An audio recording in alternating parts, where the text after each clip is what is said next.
All right, so the Campfire Chat just happened. Tons of new info related to Season 5, 50-plus new unique and legendary items, changes to the way bosses work, changes to class balance, and they even disclose what the new seasonal mechanic is going to be, all in today's video. They started by recapping about what already had come out, mentioned that the X-Pack launches on the 8th. Then they say that on the 25th, which is basically this Tuesday here, is when the PTR for Season 5, including the things we're about to talk about, will actually be accessible. This is a PTR for the PC on Battle.net only, specifically, just so you know. You can put feedback from the PTR in the forums. There will be a big patch notes after this live stream posted, which we will cover in a separate video, because this is going to be another full breakdown. There's a lot to talk about just from the Campfire Chat first. Okay, so let's get going. There will be boosts available just like there was in the previous PTR. However, the characters that you already have will be copied over to the PTR, so you don't even have to make new characters if you just want to use the character you already have. This is something new that they are doing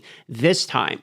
Now, this Season 5 is the last season until the X-Pack, so it will run all the way until October 8th, which is when Season 6 will actually start. When they started talking about Season 5, the first thing they mentioned was in-game. They say they want to expand the in-game. They want to add monster density and have stakes. They mentioned Return to Hell is sort of the theme, but that's not going to be the title of Season 5. And also, there are going to be over 50 new unique and legendary items. It doesn't mean 50 new uniques and 50 new legendaries. It's 50 new of both of them basically combined together. So it's not 100 total. It is over 50 total. Now, the big seasonal theme is the Inferno Hordes, and I'm going to show gameplay of it here while I am talking about it. Basically, this is a roguelite wave-based mode. You are effectively going to be going through waves, and at the end of each wave, you're going to pick a new bonus. This is sort of like Vampire Survivors or Ultimatum or maybe Last Epoch Arena. This is a roguelite, survivor light. You can see there, Hellfire rains upon you, you pull enemies towards you, you get Aether Fiend, etc. So that is sort of the main seasonal mechanic for this one. This comes with a new type of currency, which is called the Birthing Aether, and the Aether unlocks the spoils at the end of the run. Now, at the end of the run, there's going to be a variety of different chests that will give you different items. For instance, you can pick, I want one with only gold in it. I want one with a bunch of material mats, including the material mats that you get for master working. So this is a supplement to the pit. If you don't just want to run the pit, you can get experience in this mode, so you could level up doing this mode if you want, and you can also target farm the new uniques and legendaries from it. So much like bosses have their own individual pool of loot, this mode will give you a way to access the new aspects and unique items as well in a target farm. You can also guarantee that you get an item with a greater affix at the end of this if you choose to use your spoils on that chest. The bosses for the end of the waves are going to be straight out of Diablo 2. They are called the Fell Council. There is a variety. Let me just back up so you can see the gameplay again. There is 10 different versions of this fight because there are 5 different members, and you're going to fight 3 of them at the same time. That gives 10 different variations. So that's effectively a new game mode that is coming to the game. Looked pretty cool. I think it looks like fun. It's roguelite, something new to do, new currencies, new way to level, new items to farm, and that's pretty much the major addition going into Season 5. They mentioned some of the unique items. We will break this down in the patch note videos, but there's going to be a large amount of new items. They talk about ones for Druid, the Petrify enemies. The Barb gets a new one. The Weapon Mastery becomes Corskios. That sounds busted. Necromancer gets one that makes like exploding corpse bombs, basically. There's a Subterfuge one that creates a totem which replicates damage, sort of like the Monk Bell, for instance, for Rogue.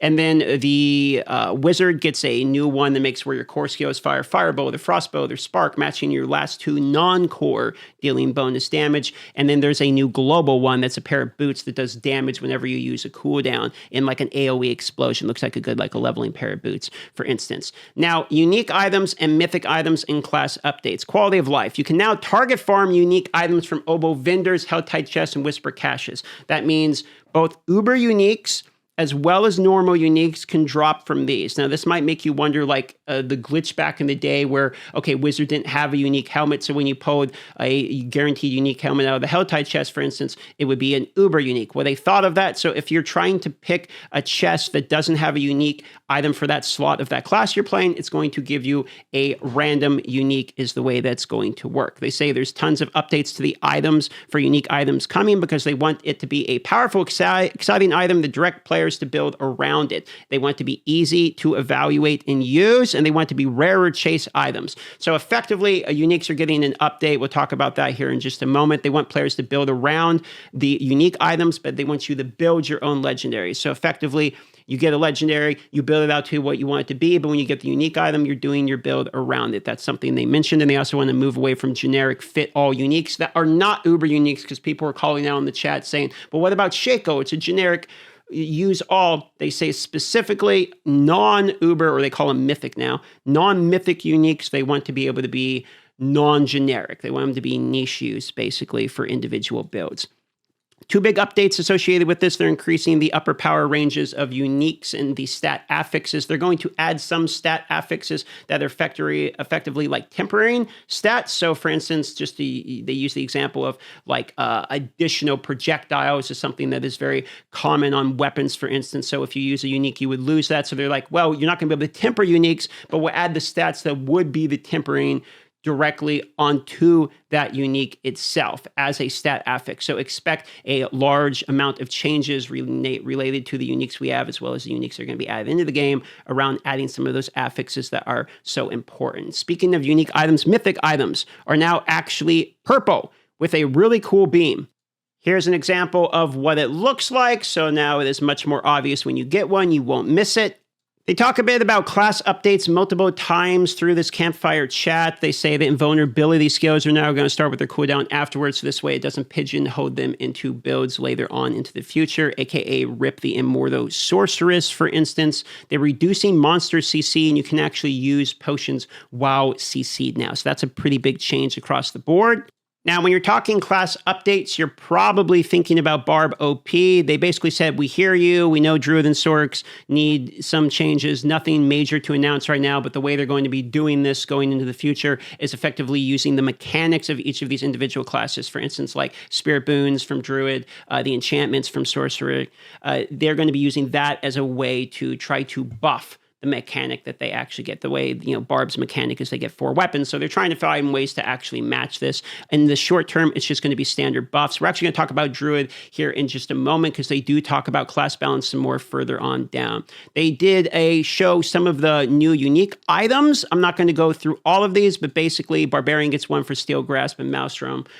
They also show that Rogue gets a Flurry update, vulnerable plus more damage, improved dashing, which actually does more damage, as well as cost reduction. Druids get a major change where Shepherds now changes to companion DPS. So your core and wrath skills don't get bonus anymore. And they said they're going to give lots of Druid buffs to compensate, but those haven't been published now. We're just waiting on the patch notes to actually see if that is true. So as it stands, Druids actually caught a nerf during the Campfire Chat, which is literally hilarious. Sorcerer got a new really cool Chain Lightning unique, and the Necros AI for Golem now makes it where it actually jumps and smashes, so a little bit better of the AI. These are just some random class changes that they talked about all sort of at the same time. They went to talk about quality of life, which is actually fairly significant. Whispers are going to be way faster, 15 minutes to get a full Whisper, and Whispers also, as a reminder, can target farm uniques as well as mythic uniques as well now, so just keep that in mind. The Beast in the Ice now just has a normal dungeon that you can go to. Varshan only uses one body part instead of needing like 4 different ones,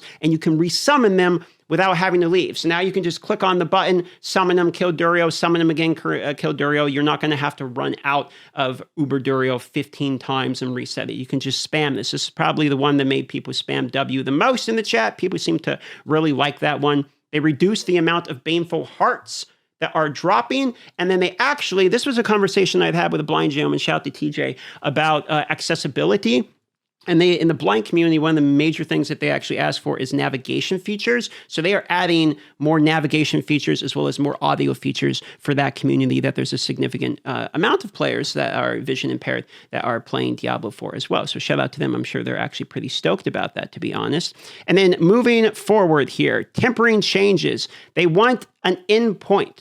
Okay, they understand that right now RNG is also 100% non-players' hands. They don't like that. They're looking for more ways to control RNG, but for what they're going to do for now for Season 5 is per greater affix, you get 1 more temper. So if you have 2 greater affix on a legendary item, now it goes, you get plus 2 more tempers. If you have 4 on, something, then, or 3 on something, then you get, 3 more. That's basically the way that they're going to be handling tempers going forward. And then new weapons for classes are usable. Let's actually show this because this is quite an important point. Okay, so this is a pretty big change in relation to weapons. Axes, for instance, now do dot damage. You can see here exactly how these new items work, and the X corresponds to what that individual weapon actually does in terms of their bonus stats. You might be looking at this and being like, well, this changes a lot about my build or my characters. Well, what they did is they actually changed classes' abilities to use weapons. So for instance, druids can now also use two-handed polearms, one-handed swords and daggers. Sorcerers can now use one-handed swords and maces. Necromancers gets all swords and all axes in addition.